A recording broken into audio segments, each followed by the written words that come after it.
Hello everyone, Assalamu alaikum. I am Umme Arbab. Welcome to Arbab's literature world. उम्मीद करती हूँ आप सब खैरियत से होंगे. आज की इस वीडियो में मैं आपके साथ डिस्कस करने जा रही हूँ विलियम ब्लेक की एक बहुत ही इम्पोर्टेंट पोइम लंदन को, जिसे उनकी एक कलेक्शन सॉन्ग्स ऑफ एक्सपीरियंस से लिया गया है. सॉन्ग्स ऑफ एक्सपीरियंस उस कलेक्शन को कहते हैं जिसमें करप्शन को, डिग्रेडेशन को, क्रुएलिटी, इनजस्टिस और पेसिमिस्टिक थीम को हाईलाइट किया गया है. तो आज की इस वीडियो में हम देखेंगे लंदन पोइम की लाइन बाय लाइन एक्सप्लेनेशन को और इसकी समरी को भी डिस्कस करेंगे. तो चलिए आज की इस वीडियो को शुरू करते हैं. सबसे पहले हम देखेंगे विलियम ब्लेक की बायोग्राफी के बारे में. William Blake was born on 28 November 1757 in Soho, London, and he died 12 August 1827 in London. William Blake एक इंग्लिश पोइट, पेंटर, इनग्रेवर और visionary art of romantic as के राइटर भी रह चुके हैं. इनग्रेवर उसको बोलते हैं जो कि कशीदाकारी करते हैं. अपनी visionary art of romantic as के राइटर हैं, मीन कि ये अपनी पोइट्री को लिखते भी थे और इसको इमेजेस के थ्रू ड्रॉ भी करते थे. विलियम ब्लेक ने अपने वर्क के थ्रू लोगों के माइंडसेट, उनके थॉट्स को और सोशल ऑर्डर को चेंज करने की, उनकी तब्दीली लाने की कोशिश की. William Blake was one of the earliest romantic poet of writers. William Blake का ये मानना है स्पिरिचुअल और पॉलिटिकल फ्रीडम पर. उनका जो बिलीव है वो है स्पिरिचुअल और पॉलिटिकल फ्रीडम पर, और उन्होंने जो अपना वर्क लिखा वो इसी थीम पर ही मबनी होता है. उनका सारा जो वर्क है वो स्पिरिचुअल और पॉलिटिकल फ्रीडम के थीम पर बेस्ड करता है. तो अब इस पोइम के कुछ फैक्ट्स के बारे में देख लेते हैं. लंदन पोइम की, इस पोइम को पब्लिश किया गया इनकी एक कलेक्शन सॉन्ग्स ऑफ एक्सपीरियंस में 1794 में.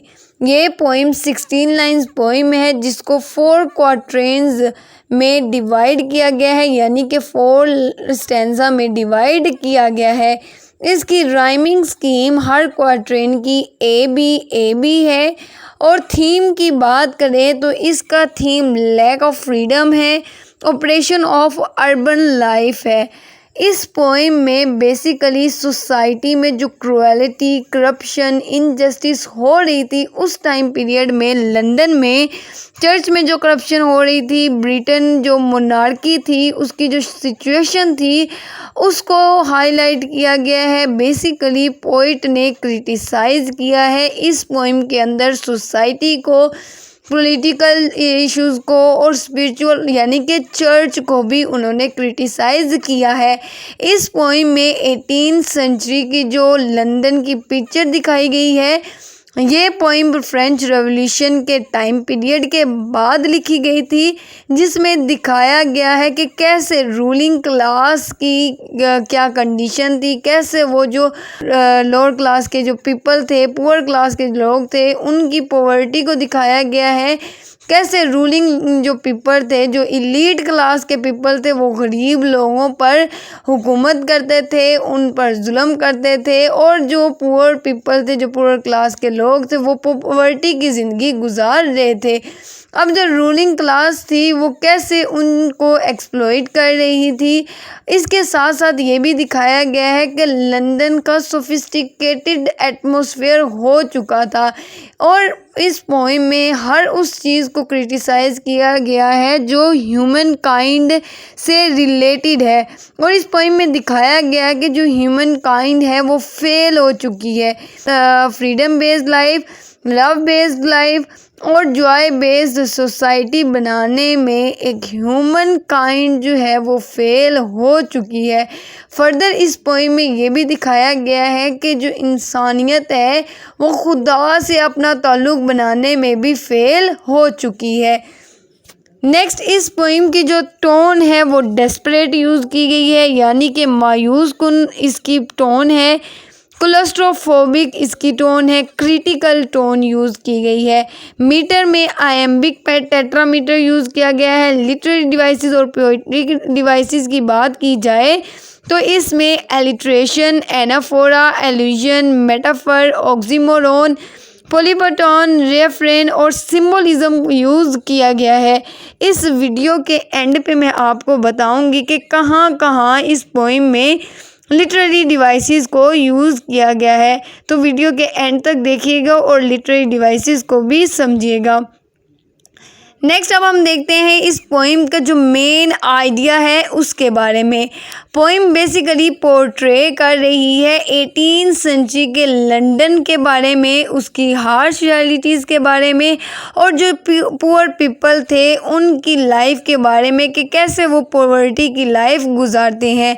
अब जो विलियम ब्लेक हैं वो क्रिटिसाइज़ करते हैं सोशल और पॉलिटिकल इंस्टीट्यूशंस को उस टाइम के, जब 18th सेंचुरी के सोशल और पॉलिटिकल इश्यूज़ को वह क्रिटिसाइज़ कर रहे हैं, उनके जुल्म को, ऑपरेशंस को और मोरल डिके को। That he witnessed in the city, जो उन्होंने उस सिटी में ये सारी चीज़ें देखी थी, ऑपरेशन को देखा था, जुल्म को देखा था, उन सारी चीज़ों को वो इस पोइम में हाईलाइट करते हैं। उस टाइम के जो नेगेटिव इफ़ेक्ट्स थे इंडस्ट्रियलाइजेशन, बेसिकली इस पोइम का जो दो मेन थीम्स दिखाएंगे। एक तो इंडस्ट्रियलाइजेशन के जो इफ़ेक्ट थे, जो नेगेटिव इफ़ेक्ट्स थे उस टाइम के लोगों के ऊपर, वो दिखाया गया है। और जो सोसाइटी की इनइक्वालिटीज़ थी, जो एलीट क्लास की इनइक्वालिटीज़ थी, उनको इस पोइम में दिखाया गया है।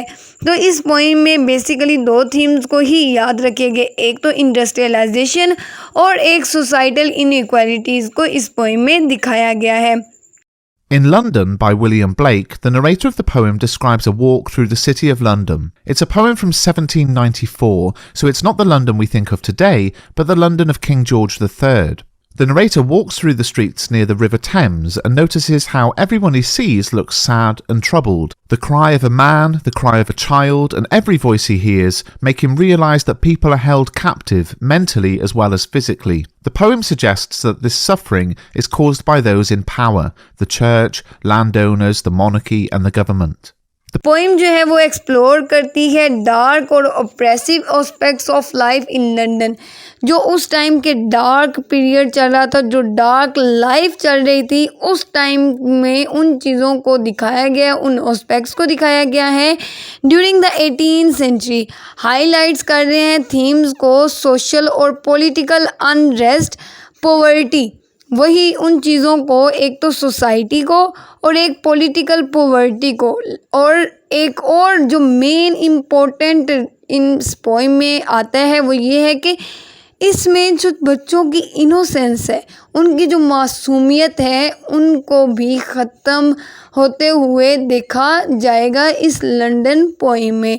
टोन यूज़ की है विलियम ब्लेक ने अपनी पोइम में, वो क्या डिपिक्ट कर रही है, वो डिपिक्ट करती है करप्शन को और लोगों की सफरिंग्स को, जो कि वो उस टाइम पीरियड में गुजार रहे हैं।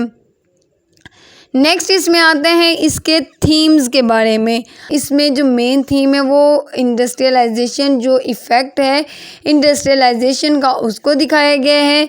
पॉवर्टी यानी कि जो गुर्बत है, जो गरीब लोग जिस तरह की पॉवर्टी की लाइफ गुजार रहे हैं उसको दिखाया गया है। मटीरियलिज्म को दिखाया गया है। डेथ और child labour are the major themes of this poem.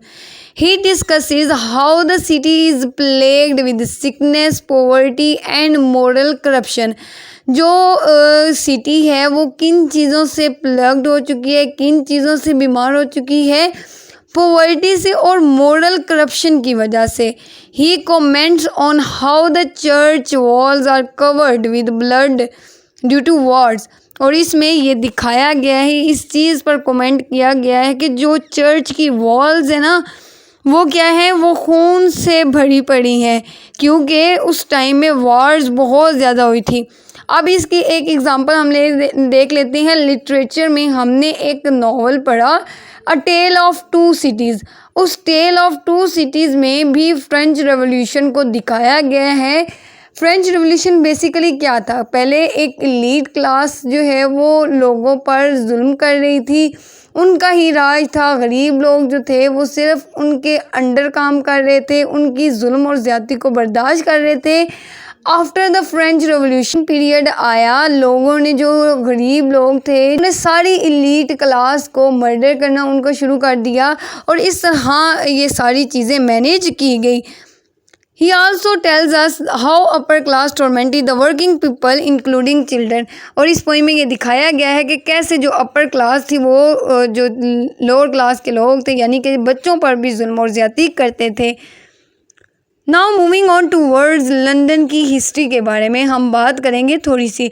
London 18th century में बेसिकली पहले क्या थी, एक रिच थी, पावरफुल पीपल रहते थे और जो गरीब लोग थे वो पिस चुके थे, वो जो है एक पॉवर्टी की लाइफ गुजार रहे थे। There were very few rights for lower class citizen. जो लोअर क्लास सिटीजन थी उनकी जो राइट्स थे वो बहुत ही कम थे। वो भी जो एलीट क्लास के लोग थे वो भी अपने मकसद के लिए यूज़ करते थे। इन 1789 द फ्रेंच रेवोल्यूशन हैपन। वही बात जो मैंने पहले की थी कि जो फ्रेंच रेवोल्यूशन आया 1789 में, अब जो लोअर क्लास के लोग थे वो रोज़ अप हुए against the nobility and seized power, turning France into a republic. और उन्होंने उसके बाद फ्रांस को एक रिपब्लिक में चेंज किया। So now moving on towards our poem London. अब हम उनके हर लाइन स्टैंजा को डिस्कस भी करेंगे और उनकी क्रिटिकल एनालिसिस को भी डिस्कस करेंगे। I wonder through each chartered street. मैं घूमा या मैंने वॉक किया through each chartered street. Charter क्या है? डेजिग्नेटेड, यहाँ पे जो बहुत ख़ास हो या जिस पर किसी चीज़ का हक हो। तो चार्टर को बेसिकली यहाँ पे सिंबॉलिकली यूज़ किया गया है एंगर को। पॉलिटिकल, उस टाइम के जो पॉलिटिकल टाइम था, रूलिंग क्लास थी, उस पर उनके एंगर को दिखाया गया है। और जो उस टाइम पीरियड में जो लोगों को ने कंट्रोल कर रही थी, जो एलीट क्लास उन लोगों पर कंट्रोल कर रहे थे, उसके एंगर को और ऑपरेशन को दिखाया गया है। Near where the chartered Thames does flow. और चलते चलते मैं वहाँ पर पहुँचा जहाँ पे थेम्स रिवर्स बहता है। हर पोइम में अब तक जितनी भी पोइम्स हुई हैं उनमें थेम्स रिवर को इंडिपेंडेंसी के लिए, सुकूनियत के लिए शो किया गया है, लेकिन यहाँ पे थेम्स रिवर कैद पे, जुल्म और ज़्यादती को के लिए यूज़ किया गया है। And mark in every face I meet. और मैंने हर वहाँ चेहरे पर निशान देखे। Mark of weakness, marks of woe. चेहरे पे निशान किस चीज़ के थे? वीकनेस के थे, वही कहते हैं परेशानी को। तो उनके चेहरे पर परेशानी और वीकनेस के निशान थे। बेसिकली इस पोइम में जो पोइट हैं वो लंदन शहर में घूम रहे हैं, उसकी गलियों में घूम रहे हैं और देखते हैं कि वहाँ जो लोग हैं वो कितने परेशान हैं और कैसे वो पॉवर्टी की ज़िंदगी और ऑप्रेस्ड लाइफ गुजार रहे हैं। जब इस पोइम को लिखा गया उस वक्त लंदन में इंडस्ट्रियल रिवॉल्यूशन की शुरुआत हो चुकी थी और वहाँ के जो लोग थे उन पर उसका बुरा असर पड़ा था। उनकी जॉब चली गई थी और जो चीज़ें थी वो गरीबी बहुत हद तक बढ़ चुकी थी और पूरी सोसाइटी ही इससे सफ़र कर रही थी। तो इसी पे पोइट ने लिखा है कि उन्होंने लंदन की हर सिटी को देखा, चार्टर स्ट्रीट में वो घूमे और वहाँ पे लोगों के जो परेशानियां हैं उनको उनके चेहरों पर देखा। The poet starts the poem while mentioning the streets of London as chartered. It means that they are controlled by our force. जो चार्टर्ड है वो किसको रिप्रेजेंट कर रहा है कि वो लोग एक कंट्रोल थे, एक फोर्स ने के ज़रिए एलीट क्लास के ने उन्हें कंट्रोल किया हुआ था। हर जगह पॉवर्टी थी, पेसिमिस्टिक हो गए थे लोग क्योंकि जो एलीट क्लास थी वो उन पर हुकूमत कर रही थी और पोइट कह रहे थे कि उनकी जो मिजरीज थी वो उनके चेहरे पर साफ आयां हो रही थी। इन every cry of every man. अब जो पोइट हैं वो ये कहते हैं कि मैं उनकी पेन को सुन सकता हूँ। तो वो कौन सी पेन है? In every cry of every man, हर इंसान की, हर पर्सन के रोते हुए आवाज़ों को। In every infant's cry of fear, हर जो इन्फेंट्स बोलते हैं जो बच्चे पैदा होने वाले, तो छोटे बच्चे, उनकी आवाज़ों को खौफ के साथ। इन एवरी वॉइस, हर एक वॉइस को। इन एवरी बैन, तो पोइट जो हैं वो कहते हैं कि बैन कहते हैं बेसिकली फीलिंग्स को, एक्सप्रेशन को। वो कहते हैं कि मैं उनकी आवाज़ को भी सुन रहा हूँ। The mind forged manacles I hear, और उनके जो दिमाग जो बिल्कुल सुन हो चुके हैं, जो कि बोल नहीं पा रहे, मैं उनकी आवाज़ों को भी सुन सकता हूँ। नेक्स्ट अब हम देखते हैं इनकी एनालिसिस के बारे में।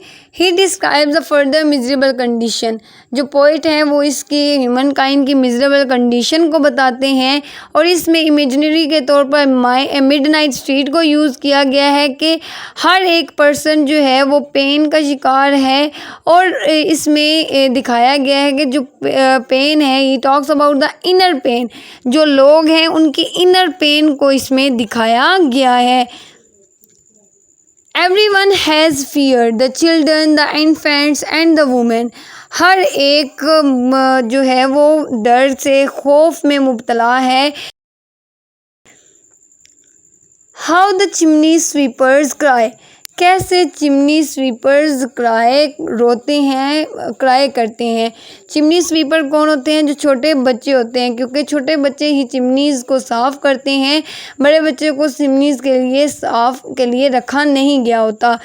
एवरी ब्लैकिंग चर्च अपाल्स, तो वो कहते हैं कि इन सारी सिचुएशन के लिए, वो पहले वाली कौन सी थी, वो पॉलिटिकल इश्यूज़ को बताया गया है, और यहाँ पे अब चर्च को क्रिटिसाइज़ किया गया है कि जो ये ऐसी सिचुएशन है, जो बच्चे हैं वो चिमनीज़ को साफ़ कर रहे हैं, ये सारी चीज़ें चर्च के लिए शर्मिंदगी का बाइस होनी चाहिए। And the helpless soldiers Sai, और जो हेल्पलेस सोल्जर्स थे उनकी भी, उनके दुख को भी दिखाया गया है। Runs in blood down palace walls, उनका जो खून है वो उन पैलेस की वॉल्स में दो रहा है। अब जो सोल्जर्स हैं वो भी बाउंड हैं। वो किससे बाउंड है? वो एलीट क्लास के ऑर्डर से बाउंड है। थर्ड स्टैंजा में लंदन को माइंड फोर्ज्ड मैनाल्कल्स एक यूज़ किया गया है। The poet talk about every profession which is there in the city, हर प्रोफेशन को दिखाया गया है, हर पर्सन शिकार है, विक्टिम्स है सर्कमस्टांसिस का, गवर्नमेंट का, और इन सब चीज़ों के लिए गवर्नमेंट और जो चर्च है वो ज़िम्मेदार है। But most through midnight streets I hear, वो यहाँ पे कहते हैं लेकिन जो मिडनाइट स्ट्रीट्स पे मैं जो आवाज़ें सुनता हूँ, हाउ द यूथफुल हार्लट्स कर्स, कैसे जो प्रोस्टिट्यूट्स हैं वो उनकी बद्दुआओं की आवाज़ें मैं सुनता हूँ। Blasts the newborn infant's tear, उन छोटे बच्चों पर उनकी आवाज़ें असर करती हैं। And blights with plagues the marriage hearse, marriage hearse यहाँ पर बेसिकली दिखाया गया है इमेजिनरी व्हीकल्स के तौर पर, और इसका यूज़ किया गया है प्यार और मौत दोनों को कैरी करती है। पोइट का कहना है इन बच्चों के रोने की आवाज़ से मैरिज ईयर्स ख़राब होता है, और ये इनकी एक मिजरेबल साउंड होती है उन बच्चों के रोने की। तो जो लोग होते हैं, जो अमीर होते हैं, वो प्रोस्टिट्यूट के साथ टाइम गुजारते हैं, और फिर जो अपनी शादी है वो किसी और से करते हैं, और उन जो प्रोस्टिट्यूट्स की जो लाइफ है, उन मासूम लड़कियों की जो ज़िंदगी है वो ख़राब होती है, उनकी जो बद्दुआएं हैं वो वहाँ तक पहुँचती हैं, और ये एक मिजरेबल कंडीशन होती है। Lastly, the word hears is the most important. It suggests that there is no hope for the city to survive to get freedom. मतलब कि फ्रीडम, एक आज़ादी की ज़िंदगी गुजार नहीं सकते, कि अब कोई होप ही मौजूद नहीं है, क्योंकि एटमॉस्फेयर ऐसे हो चुके हैं। लिटरेरी डिवाइसेस का मैंने बताया था कि वो भी यूज़ मैं बताऊंगी एट द एंड। तो इसमें एजोनेंस का यूज़ किया गया है, यानी कि रेपिटेशन ऑफ वाउल का यूज़ किया गया है, एवरी वैन एवरी वॉइस, और कॉन्सोनेंट्स यानी कि कॉन्सोनेंट साउंड का यूज़ किया गया है। For example marks of weakness, marks of woe. Enjambment literary device का यूज़ किया गया है। एलिट्रेशन यानी कि रेपिटेशन ऑफ कॉन्सोनेंट साउंड का यूज़ किया गया है। फॉर एग्जांपल एंड द हेल्प्स ऑफ सोल्जर्स साई, यहाँ पे एस को रिपीटली यूज़ किया गया है तो एलिट्रेशन आएगा। इमेजरी में जो रीडर्स की परसीव चीज़ें हैं उनको 5 सेंसेस के थ्रू यूज़ किया गया है। तो यहाँ पे एग्जांपल्स में देख लें, I wander through chartered street, how the chimney sweepers cry. तो इनमें 5 सेंसेस को यूज़ किया गया है। Anaphora mean repetition of word और एक्सप्रेशंस, जो कि यहाँ पे देख लेंगे अपर क्लास और लोअर क्लास की जो फीलिंग्स को दिखाया गया है वो एनाफोरा है। मेटाफर्स एक फिगर ऑफ स्पीच है जिसमें कंपैरिजन किया गया है दो चीज़ों के दरमियान। For example the mind forged manacles I hear एक मेटाफर है, और सिंबलिज्म में सिंबलाइज यूज़ किए गए हैं आइडियाज़ को जो कि सिंबलाइज करता है। तो यहाँ पे सोल्जर्स को एज अ सिम्बोलिकली और चिमनी स्वीपर्स को सिम्बोलिकली यूज़ किया गया है। तो थैंक यू सो मच। आज की वीडियो के लिए बस इतना ही। अल्लाह हाफिज़।